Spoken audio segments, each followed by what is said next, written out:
सुप्रभात छात्रों। छात्रों, आप सभी को ज्ञात है कि कवि लोग विविध प्रकार की कविताएं लिखते हैं, रचते हैं।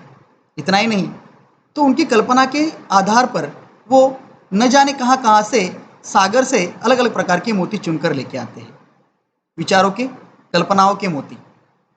जैसे कि आप लोग पढ़ते हो कि उस कविता को पढ़ते समय हमें ये ज्ञात होता है कि जो कवि उस कविता में कह रहे हैं, क्या वो सच में सही है।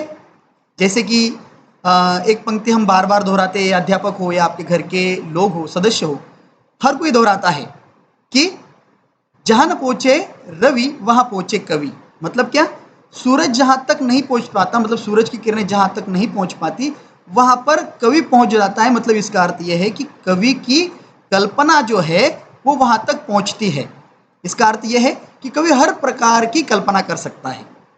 मैंने अभी कहा आपको कि अलग अलग प्रकार के मोती वह ढूंढकर ला सकता है अपनी कल्पना के सहारे। तो बच्चों, आपने बहुत सारी कविताएं पढ़ी है, बहुत सारे ऐसे पाठ पढ़े, बहुत सारी कहानियां पढ़ी है, जो कहानियां कल्पना के आधार पर है, जो कविताएं कल्पनाओं के आधार पर है।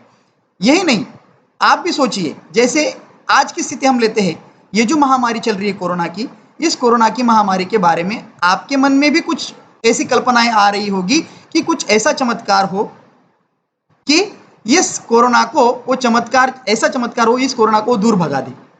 तो इस प्रकार की बहुत सारी कल्पनाएं आप कर रहे हो कि जल्दी से वैक्सीन बन जाए, जल्दी से इस कोरोना पर कोई टीका बन जाए, कि कैसे भी हो, कितने भी प्रकार से हो, लेकिन जल्दी से ये कोरोना पर टीका बन जाए और हम इस महामारी से जल्दी से छुटकारा पा लें। तो अलग अलग प्रकार की कल्पनाएं हमारे दिमाग में आ रही है और हम उन कल्पनाओं को उजागर करने की कोशिश कर रहे हैं। तो बच्चों, आज जो हम कविता पढ़ने वाले हैं वो कविता भी ऐसी है। आपकी उम्र के ही एक लड़का या एक लड़की जो है वो ऐसी ही कल्पना कर रही है और चांद से बातें कर रही है। तो आओ देखते हैं चांद से थोड़ी सी गप्पे, उसमें वो लड़की चांद से क्या क्या गप्पे करती है। चलो तो आइए देखते हैं चांद से थोड़ी सी गप्पे। चलो तो बच्चों देखते हैं चांद से थोड़ी सी गप्पे। 10-11 साल की एक लड़की जो कल्पना कर रही है कि मैं चांद से बातें करती हूँ। देखते हैं फिर वो चांद से क्या बातें करना चाहती है। गोल है खूब मगर आप तिरछे नजर आते हैं जरा, आप पहने हुए कुल आकाश तारों जड़ा, सिर्फ मुंह खोले हुए है अपना गोरा चिट्टा गोल मटोल। देखो बच्चों, यहाँ पर कुछ पंक्तियां हैं कि गोल है खूब मगर आप तिरछे नजर आते हैं जरा। अभी आपको तो ये ज्ञाती है कि जो चांद होता है वो हमेशा आपको गोल ही नजर नहीं आता है, तो कभी वो तिरछा नजर आता है तो कभी पूरी तरीके से गोल नजर आता है।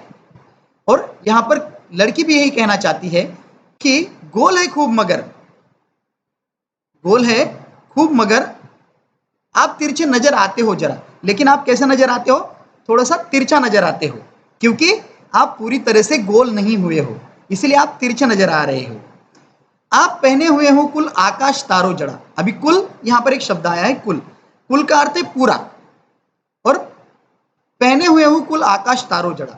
अभी जैसे कि चांद है, आपने देखा ही है, चांद है उस आकाश में, आसमान में, लेकिन उसके बाजू में आपको बहुत सारे ऐसे तारे नजर आएंगे।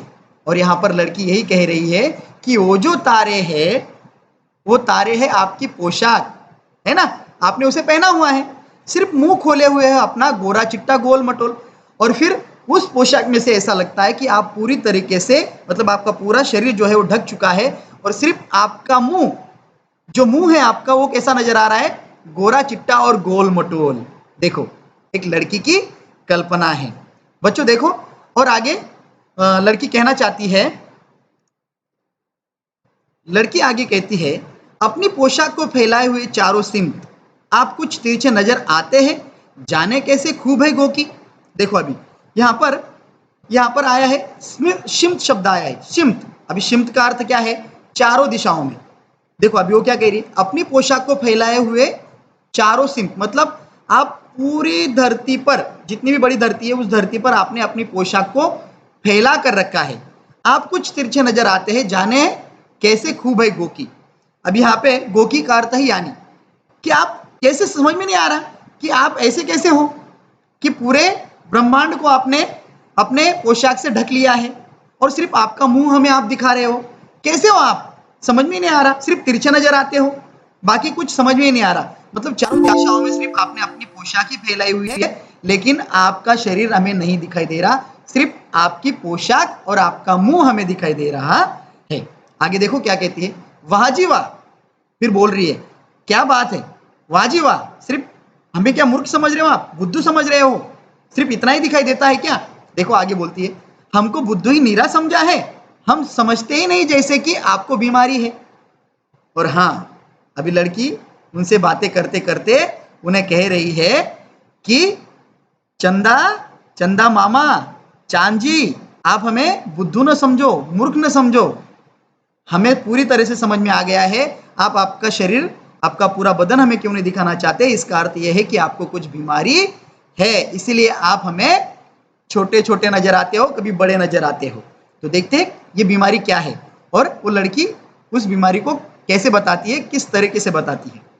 आप घटते हैं तो घटते ही चले जाते हैं, और बढ़ते हैं तो बस यानी कि बढ़ते ही चले जाते हैं। देखो अभी आपको बीमारी कौन सी है, तो वो बीमारी है घटने और बढ़ने की, है ना। मतलब क्या, चांद आपने देखा है, चांद जो है बढ़ते बढ़ते बढ़ते बढ़ते पूरी तरह से गोल हो जाता है, और घटते घटते घटते घटते पूरी तरह से और फिर चला जाता है, गायब हो जाता है, हमें नजर नहीं आता। तो यहां पर लड़की यही कह रही है कि ये जो चांद है ये बढ़ते बढ़ते बढ़ते बढ़ते बढ़ते जाता है, और घटते घटते घटते घटते पूरी तरह से कम हो जाता है। ये बीमारी नहीं तो और क्या है। इसलिए यहां पर कहा है आप घटते हैं तो घटते ही चले जाते हैं, और बढ़ते हैं तो मानो बढ़ते ही चले जाते हैं, और यही बीमारी आपको है। दम नहीं लेते जब तक कि बिल्कुल ही गोल ना हो जाए। अभी देखो यहाँ पे बिल्कुल मतलब क्या, यहाँ पर लड़की ये कह रही है कि आप तब तक दम नहीं लेते जब तक आप गोल नहीं हो जाते। और बच्चों जाहिर सी बात है, ये तो आपको ज्ञात ही है कि पूर्णिमा से लेकर अमावस तक चांद जो है घटने बढ़ने की उसकी जो स्थिति है वो चलती ही रहती है। और इसीलिए ये जो छोटी लड़की है ये अपनी कल्पना के सहारे बताना चाहती है कि ये बीमारी है आपको घटने और बढ़ने की। लेकिन बच्चों सही मायने में देखा जाए तो ये चांद की गति है, स्थिति है, जो घटती रहती है और बढ़ती रहती है। बिल्कुल गोल, यह मरज आपका अच्छा ही नहीं होने में आता है। और मरज, मरज का अर्थ है यहाँ पे बीमारी। और मैं देख रही हूँ जब से मुझे समझ में आता है, जब से मैं आपको देख रही हूँ तब से मुझे ये समझ में आया है कि ये बीमारी जो है आपकी, ये जो मरज है आपका, वो ठीक ही नहीं हो रहा है। जब भी मैं देखती हूँ आपको आप ऐसे ही नजर आते हो, घटते हो तो घटते चले जाते हो, और बढ़ते हो तो बढ़ते ही चले जाते हो, और ये बीमारी आपकी ठीक ही नहीं हो रही है। तो इस प्रकार बच्चों चांद से थोड़ी सी गप्पे, यहाँ पर एक छोटी सी लड़की 11 साल की चांद से बातें कर रही है, गप्पे लड़ा रही है, और कह रही है कि चांद मामा आपको एक बीमारी है, जो बीमारी ऐसी है कि वो घटती है तो घटते ही चले जाती है, और बढ़ती है तो बढ़ती ही चली जाती है। इस प्रकार यहाँ पे शमशेर सिंह बहादुर चांद से थोड़ी सी गप्पे इस कविता के द्वारा एक लड़की के विचारों के माध्यम से हमें समझाना चाहते हैं कि हम जो कल्पना करते हैं उस कल्पना का एक ऐसा हिस्सा होता है जो हिस्सा हमें ये समझाने की कोशिश करता है कि हम उस व्यक्ति के बारे में, या जो भी जिसके भी बारे में हम सोच रहे उसके बारे में हम क्या समझते, क्या सोचते हैं। तो बच्चों यहाँ पे शमशेर सिंह बहादुर ने एक लड़की के जरिए हमें बताने की कोशिश की है कि चांद जो है वो बढ़ता है तो बढ़ते चले जाता है, और घटता है तो घटते ही चले जाता है। ये एक उसकी बीमारी है, लेकिन हमें ये ज्ञात है कि ये बीमारी नहीं है, ये एक उसकी स्थिति है जो अमावस से लेके पूर्णिमा तक चलती रहती है, घटने और बढ़ने की। तो इस प्रकार चांद से थोड़ी सी गप्पे इस कविता का हमने आज अध्ययन किया। तो मैं आशा करता हूँ बच्चों कि आपको ये कविता पूरी तरीके से समझ में आ गई होगी। धन्यवाद।